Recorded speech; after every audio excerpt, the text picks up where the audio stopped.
চামড়াটা তো সেই জন্ম থেকে রয়েছে, এই মাংস, চামড়া, হাড় এগুলো তো জন্ম থেকে রয়েছে, এগুলোর কি কোনো পরিবর্তন ঘটে? হ্যাঁ, বয়স বাড়তে থাকতে থাকতে থাকতে আমাদের সেই ছোট অবস্থা থেকে বড় অবস্থায় দেহ পরিবর্তন হয়। যন্ত্রটা, সিস্টেমটা তৈরিই করা হয়েছে প্রকৃতির নিয়মে এইভাবে। কিন্তু চামড়ার এই যে পোশাকটা পরে আছি আমরা সবাই, তার কি কোনো পরিবর্তন হয়? হয় না। কিন্তু প্রভু এখানে কথাটা কি বলল?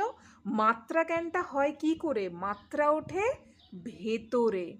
ট্যাক্সির মিটার, এই যে ট্যাক্সিতে আমরা চড়ি, এখন তো অনেক কমে গেছে, এখন তো ওলা উবের, তাও ট্যাক্সি আছে।